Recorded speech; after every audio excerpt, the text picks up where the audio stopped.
¿Qué tal, gente? Bienvenidos a una nueva entrega de videos MUE.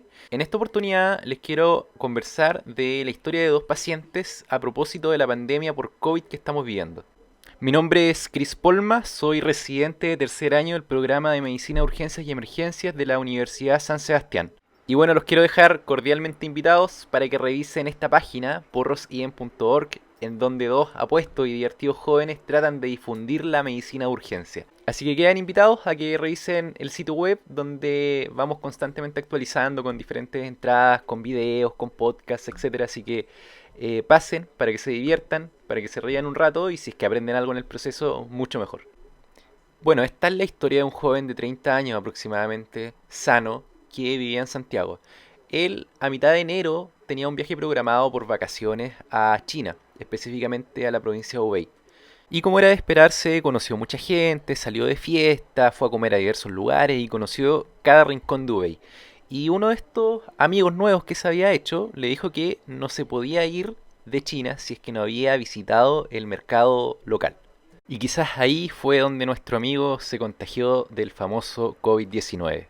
Y bueno, volvió a Santiago sin mayores novedades, estuvo un par de días en la casa descansando, hasta que comenzó a sentir algunos síntomas respiratorios altos, principalmente rinorrea, pero nuestro paciente era bastante alérgico, sobre todo en la época de primavera-verano, así que no le dio mucha importancia a ese dato. Y por supuesto, como no tenía conciencia de que podía estar partiendo con alguna enfermedad, visitó a sus familiares, a su madre, a sus hermanos chicos, a sus abuelos. También se juntó con sus amigos en la noche y comenzó a sentir más síntomas respiratorios altos, en especial odinofagia. Él le había echado un poco la culpa a que había trasnochado, quizás había bebido un poco de alcohol, así que tampoco le dio mucha importancia a este nuevo dato. Y a los 2 días, específicamente a 14 días de haber visitado el mercado de mariscos, comenzó con una importante tos, acompañado de compromiso del estado general. Así que ahí como que empezó a preocuparse nuestro paciente. Con el correr de los días las molestias se intensificaban, presentaba mialgia, cefalea, hasta que decidió tomarse la temperatura y vio que tenía más de 39 de fiebre. Así que ahí se asustó de verdad y aparte que había escuchado en las noticias de un tipo de pandemia, un virus que estaba atacando a toda la población. Así que con todos estos datos, nuestro amigo quiso consultar en la urgencia. Y acá me quiero detener un segundo a resaltar los tiempos de incubación de la enfermedad por COVID-19. Si bien nuestro paciente aproximadamente comenzó a sentir síntomas respiratorios altos, leves, a los 10 días del posible contacto, o sea, 10 días de incubación en este caso, una revisión de hace pocas semanas que salió publicada en el Lancet, un estudio retrospectivo de todos los pacientes que fueron hospitalizados por neumonías secundarias a COVID, dejó en evidencia que el tiempo de incubación puede ser tan largo como hasta 22 días. Lo que contrasta con las recomendaciones iniciales de la CDC o de la OMS. Así que como mensaje, no hay que ser tan estrictos con considerar solamente como 14 días el tiempo de incubación del COVID-19. Bueno, y volviendo a nuestra historia, nuestro amigo se fue a hablar en la urgencia, tenía los signos vitales normales, se veía tranquilo, estaba con un poquito de fiebre, así que en ese momento se decidió tomarle el examen de PCR por COVID y se le tomó una radiografía porque estaba con un poco de tos, pero sin embargo el examen físico estaba normal, sumado a los signos vitales. Su radiografía de tórax estaba completamente normal, pero quiero destacar un dato de que hasta un 20% de los pacientes que se hospitalizan por neumonía pueden tener una radiografía completamente normal al inicio. Así que no confiarse de que si tengo un escáner o una radiografía normal, nuestro paciente vaya a evolucionar bien en el curso de su enfermedad. Y bueno, mandamos a nuestro paciente para la casa con algunos analgésicos, algunos antipiréticos para que se sintiera bien. Y mientras hacía reposo en su casa, recibe la llamada de su madre que le informa que el abuelo, su abuelo que había visitado hace 14 días atrás, estaba con tos de hace aproximadamente 2 días, pero ese día se sintió particularmente mal. En la mañana se perdió un poco en el tiempo, no reconoció a algún familiar, así que como familia decidieron, por supuesto, llevarlo a la urgencia. Y este señor, adulto mayor, tenía como antecedentes mórbidos que era hipertenso, había tenido un infarto hace un par de años con colocación de stent y era fumador prácticamente toda la vida, tenía una época asociado, usaba inhaladores todos los días. Pero si uno se pregunta si todos los factores de riesgo, todas las enfermedades crónicas son igualmente importantes al considerarlas como factores de riesgo para enfermar por COVID, la respuesta es que no. El mismo estudio del Lancet demostró que los factores de riesgo significativos para enfermar son la hipertensión, la diabetes y las enfermedades cardíacas.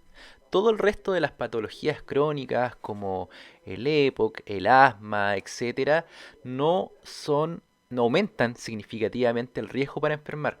Pero de todas maneras yo todavía consideraría a estos pacientes con enfermedades pulmonares crónicas como pacientes de riesgo para enfermar por COVID, especialmente para enfermar por una neumonía. Así que igual los consideraría, igual los tendría ahí con extra cuidado al momento de evaluarlos. Y bueno, como era de esperar, nuestro paciente adulto mayor quedó hospitalizado, si bien sus exámenes iniciales no estaban significativamente alterados, la imagen pulmonar que se le realizó tenía quizás algunos infiltrados hacia las bases, pero no quedaba tan claro que fuera una neumonía por COVID. También se creyó en el momento que incluso podía ser un poco de agua secundario a su insuficiencia cardíaca que tenía de base. Así que se hospitalizó con su antibiótico para observación, etcétera. Entonces, si hacemos el paralelo entre nuestros dos pacientes en extremos de edad, en extremos de presentación de alguna enfermedad respiratoria, si les pregunto a quién probablemente le vaya peor en el transcurso de su enfermedad, indudablemente va a ser a nuestro paciente adulto mayor. Pero fuera de nuestra intuición, tenemos que este mismo estudio del Lancet hay ciertas cosas que aumentan los odds ratio para muerte. Y estos son al tener al principio de la hospitalización un SOFA alto, un dímero D alto mayor a 1000 y ser adulto mayor. Esto se demostró que aumentaba significativamente el riesgo de muerte durante la hospitalización por neumonía por COVID. ¿Y por qué se postula que el adulto mayor tiene un mayor riesgo de morir solamente por tener esta condición? Y es porque se postula que estos pacientes tienen una mayor respuesta inmune innata. ¿Qué quiere decir eso? Mayor actividad de fagocitos, mayor actividad del complemento, mayor actividad de los natural killers. Y esto produce que frente a una replicación viral o cualquier infección, aumente la producción de citoquinas significativamente y se libere mucho complemento. Pero la inmunidad adaptativa de los adultos mayores está disminuida generalmente. Una baja actividad de las células B y las células T, tanto cualitativa como cuantitativamente. Y estas dos combinaciones hace que los pacientes tengan una respuesta inflamatoria muy prolongada. En otras palabras, un incendio inflamatorio sin nada que apague esto. Y bueno, continuando con nuestra historia, el mismo día que se evaluó a nuestro paciente joven en la urgencia fue el mismo día que se hospitalizó su abuelo. Y al día siguiente llegó el resultado de ambos y salió que tenían el resultado del PCR positivo para coronavirus. Pero ¿cuál es el rendimiento de este test por PCR? Y la verdad es que no es tan bueno. El rendimiento va dentro de un 60 a un 80% de sensibilidad, lo que quiere decir que de cada 10 pacientes que estamos testeando, de 4 a 2 se nos pueden estar pasando. Así que mucho ojo al evaluar a los pacientes que nos impresiona que tienen una neumonía por COVID, ya sea por historia, por imagen compatible y que tienen el examen inicialmente negativo. A esos pacientes de todas formas hay que tratarlos como neumonía por COVID, hay que aislarlo, etcétera, porque no es infrecuente encontrar que los primeros test salgan negativos, pero después dentro de la hospitalización salga que el COVID por PCR está positivo. Así que esto se da por la sensibilidad propia del test. Y bueno, mientras tenemos a nuestro abuelo hospitalizado evolucionando, por otra parte, nuestro paciente joven no lo estaba pasando muy bien en la casa. Los síntomas continuaba con fiebre, con mialgia, cefalea, pero se empezó a sentir profundamente cansado, llegando a tal punto que, siendo que quería consultar, no podía movilizarse, así que tuvo que llamar a la ambulancia y estos lo llevaron al servicio de urgencia a una reconsulta. Y desmenuzando un poco este síntoma de disnea que es tan importante para nosotros, tenemos que en promedio se demora desde el inicio de los síntomas, ya sea los síntomas respiratorios leves hasta que aparece la disnea, se demora aproximadamente una semana en instalarse. Pero también puede ser un poco menos o un poco más dependiendo de caso a caso. Pero ese es un número para que lo tengamos en cuenta, que este síntoma se instala a la semana aproximadamente. Y bueno, en la urgencia llegó un poco taquipneico, un poco desaturando a ratos, se le apoyó con una naricera, con una mascarilla encima por supuesto, y repuntó del punto de vista clínico. Se quiso tomar una imagen un poco más sensible, en este caso fue un escáner que mostró algunos de los hallazgos típicos en el contexto de neumonía por COVID, que son los infiltrados basales, infiltrados algodonosos y en vidrio esmerilado, sin o sea, con ausencia de una condensación propiamente tal como se ve en las neumonías bacterianas. Y para seguir nuestra progresión respecto a los hitos importantes de la enfermedad por COVID-19, tenemos que la neumonía se presenta aproximadamente a los 10 días iniciado el cuadro respiratorio. Y bueno, ahora tenemos a nuestros dos pacientes familiares hospitalizados al mismo tiempo. Y la mala noticia fue que a nuestro paciente adulto mayor no lo empezó a ir tan bien. Empezó a requerir oxígeno cada vez en cantidades mayores, así que se trasladó a una unidad de intensivo con miras a una intubación endotraqueal.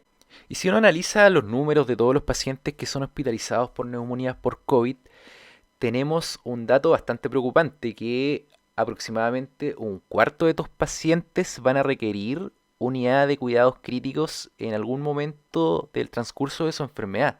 Y por eso es que es una de las razones porque la enfermedad por COVID es tan, pero tan importante y nos genera tanta preocupación a nosotros como médicos. Es utilizar un cuarto, o sea, que un cuarto de los pacientes requieran cuidados intensivos es mucho, es una brutalidad.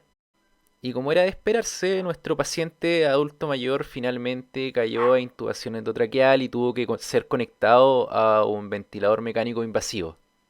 Y como dato tenemos que del total de pacientes hospitalizados por neumonía por COVID, aproximadamente un quinto de los pacientes van a requerir ventilación mecánica invasiva en el transcurso de su enfermedad, que también es mucho.